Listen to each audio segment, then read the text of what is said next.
નમસ્કાર વિદ્યાર્થી મિત્રો, આજે ધોરણ 8 વિષય વિજ્ઞાન અને ટેકનોલોજીમાં આપણે પ્રકરણ 15 નો અભ્યાસ કરી રહ્યા છીએ, જેનું નામ છે કેટલીક કુદરતી ઘટનાઓ.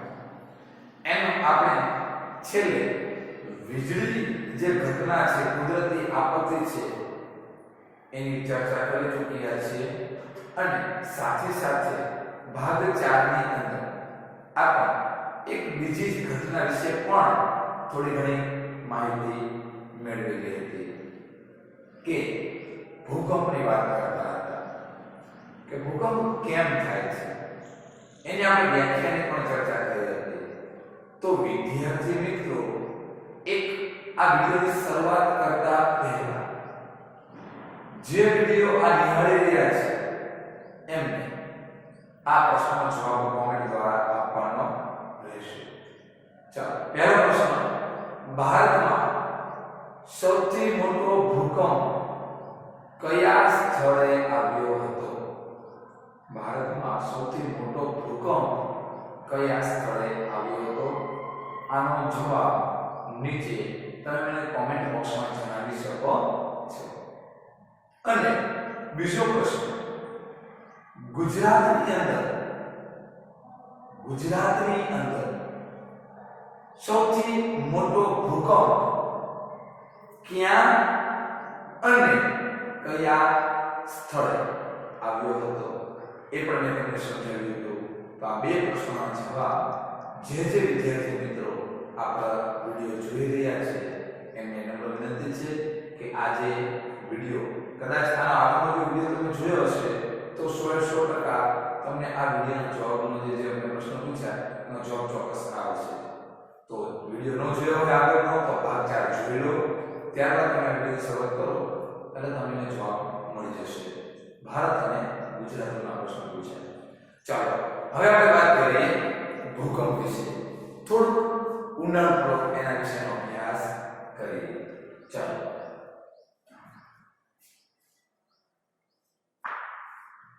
એક બીજો પણ સાથે પ્રશ્ન જતો પૂછે તો કે ભૂકંપને લીધે કેવી હોનારત થાય છે?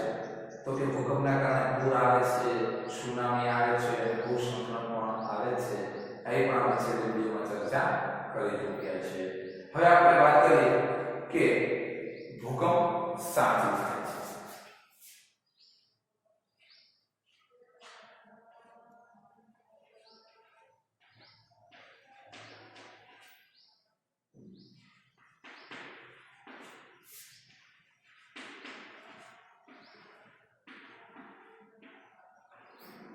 આગળનો પોઈન્ટ, નેક્સ્ટ ટોપિક કે ભૂકંપ શાથી થાય છે, કે શા માટે થાય છે અથવા કેવી રીતે થતું હોય છે. તો આપણે વ્યાખ્યા પણ સમજી ચૂક્યા છીએ કે ભૂકંપ કેવી રીતે અને શા માટે કેમ આવે છે. પણ હવે આપણે પ્રોપર આપણો જે પોઈન્ટ છે, ટોપિક છે, એના અનુસંધાને ચાલીએ એટલે ખ્યાલ આવે કે હકીકતમાં શું છે.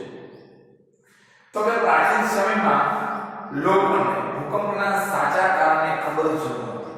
કહું કે શું માન્યતા છે, લોકવાયકા છે કે આમ હતું અને એમ જ ચાલતું આવે છે. આપણે કહેતા હોય રીતિ રિવાજો, રૂઢિઓ, પરંપરા, એ તો આપણા સમાજમાં આવે છે. પણ અમુક છે એમાં વૈજ્ઞાનિક કાર્ય થતું હોય છે. વૈજ્ઞાનિક રીતે આપણે જોઈએ તો એનો કંઈક પ્રોસેસ કંઈક અલગ હોય છે. તો કે પ્રાચીન સમયના જે લોકો હતા, આપણા જે પૂર્વજો હતા, તે આ ભૂકંપને એ શું કહેતા હતા? તો કે સાચું કારણ નથી ઓળખી નહોતા શકતા કે શા માટે ભૂકંપ આવે છે. એને કોઈ સાચું કારણ જાણતા નહોતા. માત્ર ને માત્ર લોકવાયકા, માન્યતા ચાલતી હતી. તેમના વિચારો પણ બુજોની દાદીની માફક જ પૌરાણિક કથાઓ પર આધારિત હતા. અને આપણે વારંવાર બુજોને પહેલીની વાત કરતા હતા કે બુજો વારંવાર વિચારે છે, પહેલી વારમાં વિચારે છે. તો એ પણ એની લીધે જ આપણા વિચારો પણ કેવા હતા? તો કે જૂના હતા, પૌરાણિક હતા. તો આવી જે કાલ્પનિક બાબતો દુનિયાના બીજા ભાગોમાં પણ પ્રચલિત હતી. આવી અલગ અલગ કલ્પના માત્ર ભારતમાં જ નહીં પણ બીજા ઘણા બધા દેશોની અંદર આવી કલ્પનાભરી વાતો ચાલતી હતી કે આના લીધે થાય છે.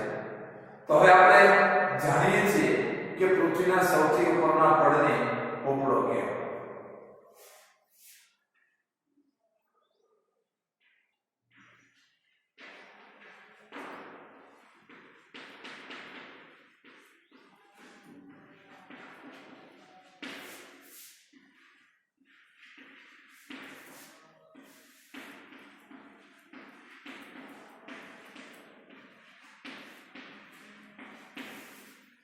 પૃથ્વીના સૌથી ઉપરનો પડ હોય જેનું સૌથી પહેલું આવરણ હોય છે એને પોપડો કહેવાય. શું કહેવાય?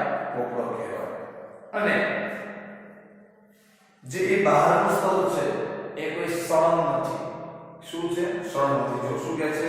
તેની અંદર ખૂબ જ ઊંડાણમાં થતા વિક્ષેપને કારણે ધ્રુજારી ઉત્પન્ન થતી હોય છે.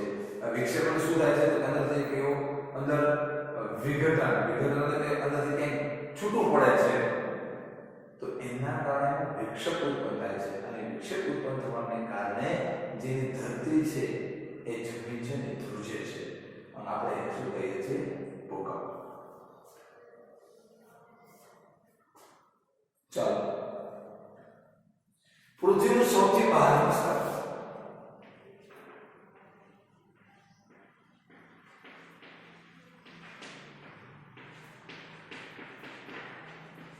ઉપરના પડને પોપડો કહેવાય અને સૌથી બહારનું સ્તર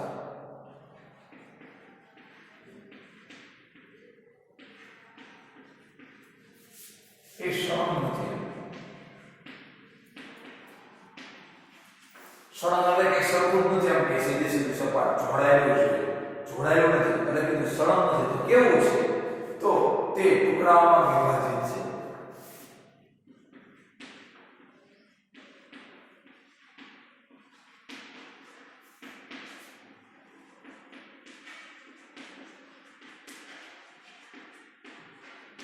એટલે કે નાના ટુકડામાં વિભાજિત છે. નાના ટુકડા એના થયેલા છે.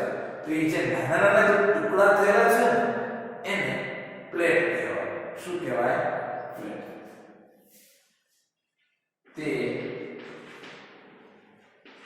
દરેક ટુકડાને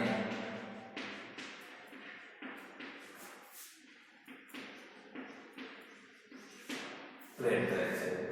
યાદ રાખો, ભૂકંપ સાચી થાય છે ને એનું આપણે કારણ સમજીએ છીએ કે જે સૌથી ઉપરનો જે પડ છે, ઉપરનો સૌથી બહારનો જે પડ છે એને પોપડો કહેવાય. શું કહેવાય? પોપડો. એક ટુકડો કહેવાય. તો એ જે સૌથી બહારનું સ્તર છે તે સળંગ નથી એટલે કે ધારું જોડાયેલું નથી. ક્યાંક છોટા છોટા નાના ટુકડાઓમાં વિભાજિત છે. નાના ટુકડા થયેલા છે. તો જે આ ટુકડા થયેલા છે તેને શું કહેવાય?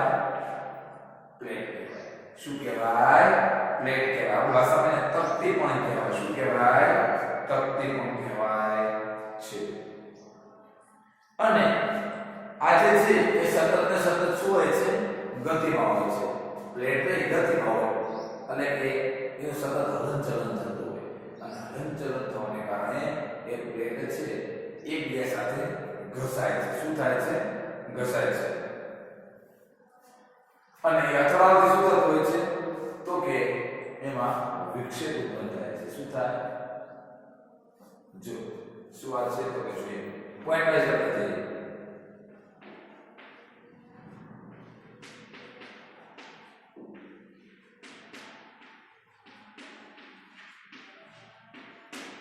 પહેલા તો પ્લેટ છે ગતિમાં એટલે કે એ સ્પીડમાં એની ઝડપ હોય છે.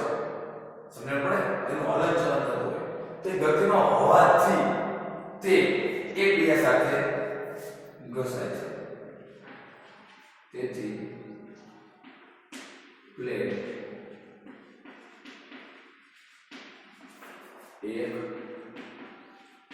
બીજા સાથે ઘસાય છે. પ્લેટ છે ને એકબીજા સાથે શું થાય છે? આમ ઘસાય છે. પ્લેટ હોય એક આટલો છે એક આટલો છે. આમ થવાથી હલનચલન થવાથી શું થાય છે? તો કે એકબીજા સાથે ઘસાય છે કે અથવા અથડાય છે. તો ઘસાય કે અથડાય છે એનાથી શું થતું હતું? તો કે તેનાથી એ પ્લેટ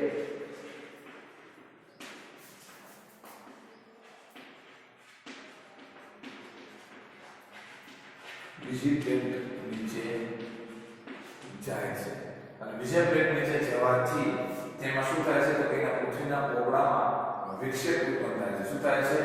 વિક્ષેપ ઉત્પન્ન થાય છે. પૃથ્વીના પોપડામાં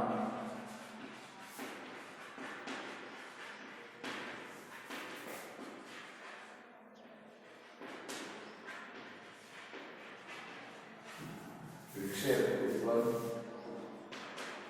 થાય છે.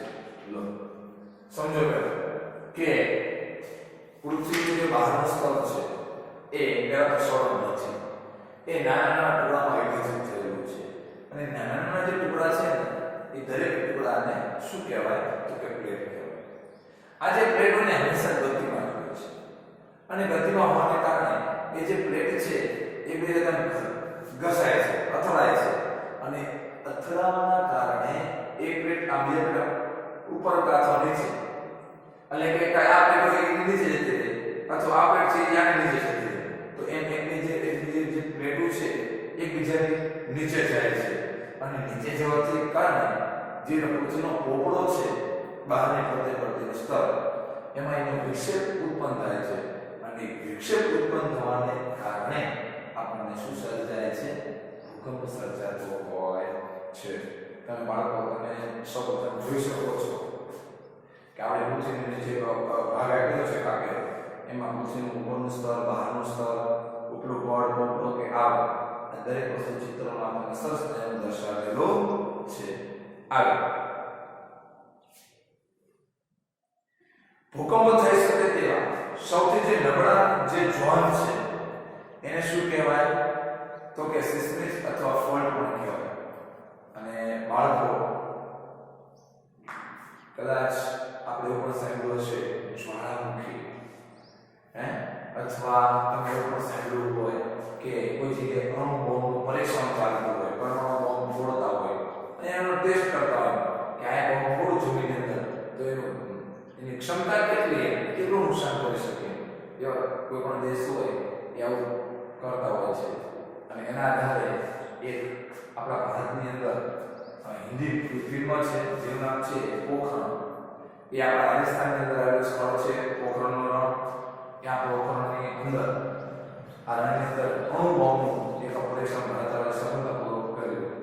તો એના લીધે જ્વાળામુખી આ બધાના કારણે આજે આ પૃથ્વીનો પોપડો છે એના લીધે નાના નાના ટુકડામાં વિભાજિત થઈ જતું હોય છે અને એ ટુકડાને આપણે શું કહેતા હોય છે? પ્લેટ. અને એના કારણે આપણને ભૂકંપ થતો હોય છે. ત્યારબાદ આગળ વાત કરીએ કે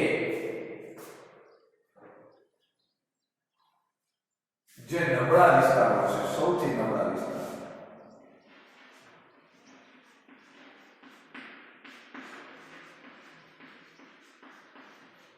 વારંવાર ભૂકંપ આવતો હોય, થોડો દિવસ થાય એટલે તરત જ ત્યાં ભૂકંપ આવે. એટલે આપણે સુરેન્દ્રનગર જિલ્લાની અંદર તો સારી વાત છે કે એ લોકો એવડો જોર ન કહેવાય, કેમ કે આપણે અંદર ભૂકંપ નથી આવતો, અમુક વર્ષે આવે. પણ અમુક એવા જિલ્લા છે અથવા અમુક એવા સ્થળ છે એ નબળા વિસ્તાર તરીકે ઓળખવામાં આવે છે. કેમ કે વારંવાર તમને ભૂકંપ જોવા મળતો હોય છે. તેમાં પહેલું છે સિસ્મિક. એનું નામ શું છે?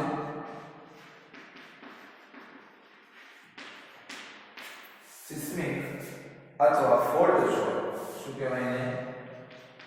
ઝોન વિસ્તાર જ્યાં વારંવાર આવો ભૂકંપ આવતો હોય એને સિસ્મિક અથવા ફોલ્ટ એના તરીકે પણ ઓળખાતો હોય છે. પણ કયો વિસ્તારને? તો કે જ્યાં વારંવાર ભૂકંપ થતો હોય તેવા વિસ્તારમાં. તો આપણા ભારતની અંદર ક્યાં છે? તો કે ભારતમાં કાશ્મીર, પૂર્વ મધ્ય એશિયા, ત્યારબાદ સંપૂર્ણ ઉત્તર પૂર્વીય વિસ્તાર, પશ્ચિમ અને રાજસ્થાન. જો આપણું આ પંચમા તો વારંવાર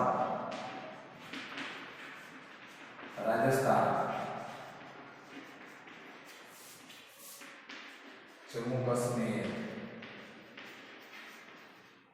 તો આવા જે વિસ્તારોમાં છે વારંવાર આપણે ભૂકંપ જે એ અનુભવ હોય છે તો એને આપણે સિસ્મિક અથવા કે ફોલ્ટ ઝોન તરીકે પણ વિસ્તારને ઓળખવામાં આવતા હોય છે. અને દક્ષિણ ભારતના કેટલાક વિસ્તારોમાં પણ ભયજનક વિસ્તારો પણ આવેલા છે. બધી સરકાર હોય કે આખું રાજ્ય છે તો આખા રાજ્ય છે, પણ એનો અમુક વિસ્તાર ગુજરાતમાં નથી, કચ્છનું રણ છે તો કચ્છના રણની અંદર વધારે જોવા છે, બાકી બીજા જિલ્લામાં ક્યાંક બધું બહુ જોવા મળતું નથી. ત્યાં તો અમુક સમય પછી આપણને ભૂકંપ જોવા મળતો હોય છે. આગળ હવે આ ભૂકંપ આવ્યો એના મુખ્ય મુખ્ય વિસ્તારની વાત કરી. તો આજે મેં લખાયું કે થોડું આઈપી છે, તમારા ફેરબુકની અંદર લખી લો. ત્યારબાદ આપણે આગળ એની વાત કરીએ. યાદ રાખજો નવા વિસ્તાર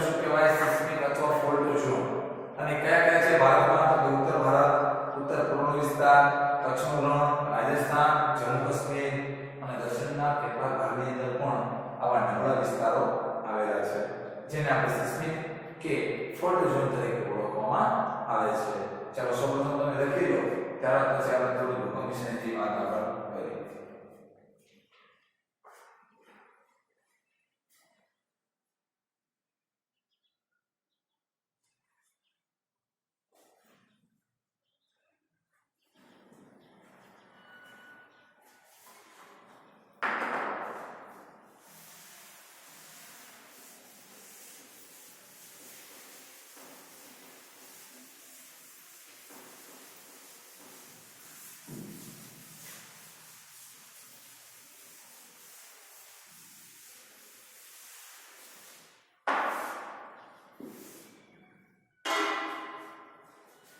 ચાલો હવે ભૂકંપની તીવ્રતા.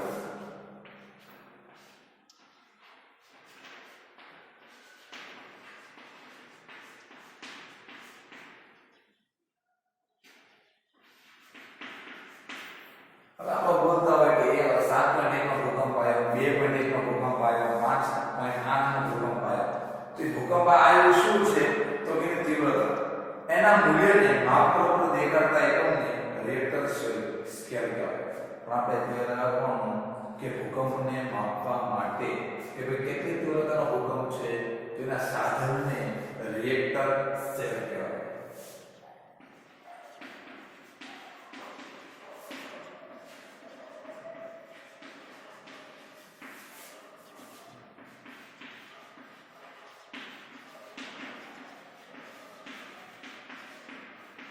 સ્કેલ તો ખબર છે માપ. તો શેના માટેનું માપ? તો કે રિએક્ટર. રિએક્ટર એટલે શું?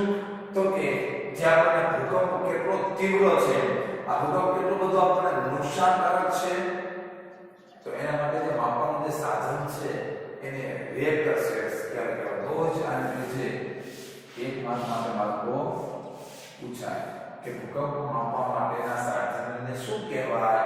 તો કે રિએક્ટર સ્કેલ. આના દ્વારા ખબર પડે કે ભૂકંપ વધારે મોટો હતો કે નાનો હતો. હું પણ તમને પૂછી શકું કે તમે તમારા ઘરની અંદર અથવા કે તમારા ઘરમાં તમે તમારા મિત્રોથી ઊંચા છો કે નીચા, તો કેમ ખબર પડે? તો કે આપણે એ ઊંચાઈ માપીએ. તો એ ભૂકંપને માપવાનું જે સાધન છે શું કહેવાય? Reactor scale. એના દ્વારા ખ્યાલ આવે કે ભૂકંપ છે કેટલી તીવ્રતાનો હોય છે.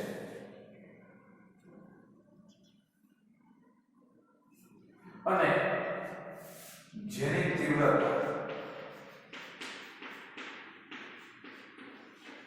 7 થી વધુ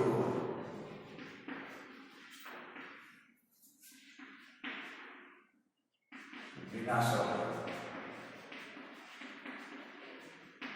કે હોય, જેની તીવ્રતા 7 કરતા વધુ હોય તો એ ભૂકંપ વિનાશકારક કહેવાય. કેમ? કેમ કે એવો ભૂકંપ આવવાથી ઘણા બધા ઘર, ઘણો બધી સંપત્તિ, જાનમાલ એ દરેકને હાનિ થતી હોય છે, નુકસાન. અમુક મોટી મોટી બિલ્ડિંગ પણ જમીનમાં સમાઈ જતી હોય છે, જમીન ફાટે. તમે જુઓ તો એનું કારણ શું છે? તો કે તીવ્રતા. આપણા કચ્છ અને ભુજની અંદર જે આવેલો હતો 25 જાન્યુઆરી 2001 ના રોજ ત્યાં 7.1 નો આ ભૂકંપ આવેલો હતો.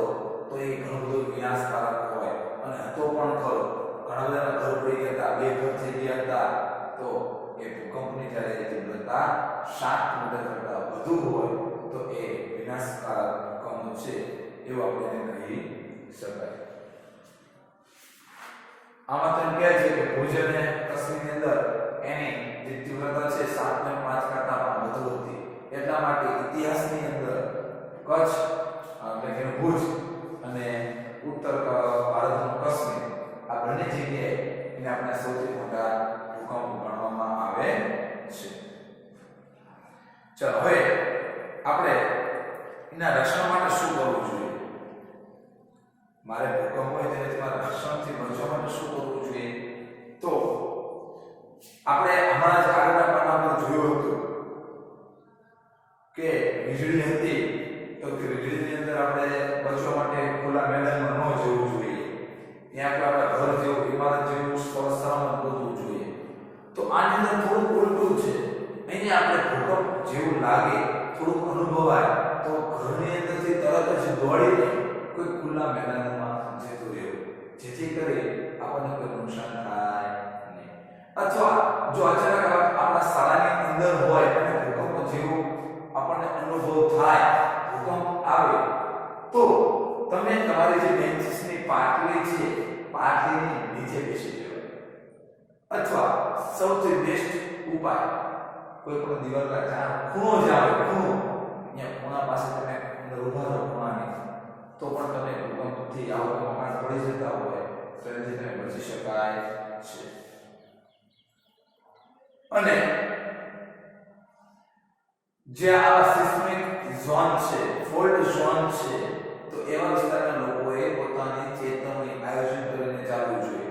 ઘર પણ એવા મુજબ બનાવવું જોઈએ. કદાચ ભૂકંપની અંદર એ મકાન પડી જાય તો પણ આપણને નુકસાન થવું જોઈએ નહીં.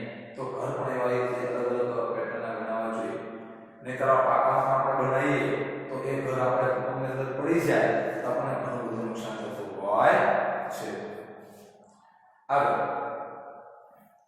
ઉચ્ચ સિસ્મિક વિસ્તારોમાં ભારે બાંધકામમાં આપણે વાપરવાને બદલે કોન્ક્રીટ, સિમેન્ટ, રેતી એવું બધું વાપરવાને બદલે આપણે કોઈ ઉષ્ણનાયકા છે અથવા માટીના મકાન છે અથવા કોઈ આપણે વૃક્ષોના, તો એવા આપણે ઉપયોગ કરવો જોઈએ, જેથી આપણે ભૂકંપથી આવી વસ્તુ નહીં પડી જાય તો આપણે બચી શકાય છે. ત્યારબાદ કબાટ અને છાજલી એ દિવાલ સાથે લગાવેલા હોય તો સારું, જેથી સરળતાથી પડી ન જાય. રાવણીને સજાવો, તમે સજા તો સારું, તો સજવું હોય અને તમે એવા કોઈ ખૂણે નીચે ઉભા હોય તો સજવું છે એટલું જલ્દી પડે નહીં. એ આપણા માટે ઘણું બધું સલામત હોય છે. જ્યારે દિવાલ, ઘડિયાળ, ફોટો ફ્રેમ કે પાણીના ગીઝર લટકાવો ત્યારે ધ્યાન રાખો કે ભૂકંપ આવે ત્યારે લોકો પર ન પડે.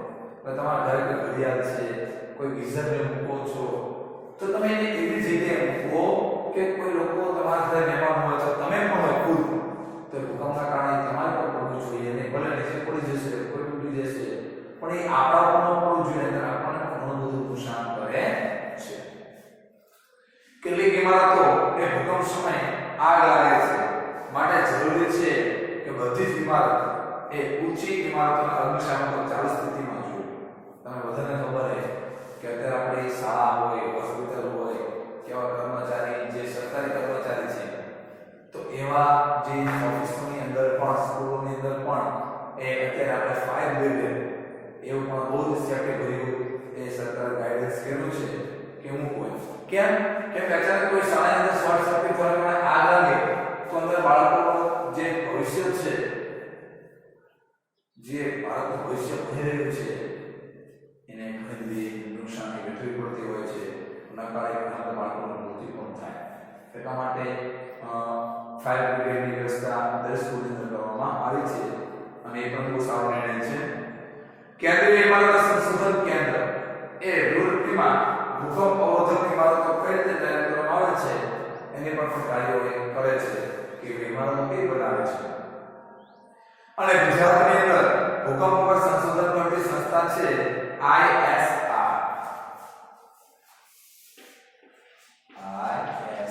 તેમાં ગુજરાતમાં કામ કરે છે. તેમાં કામ કરે છે ગુજરાતની અંદર institute of seismological research. Seismological એટલે શું?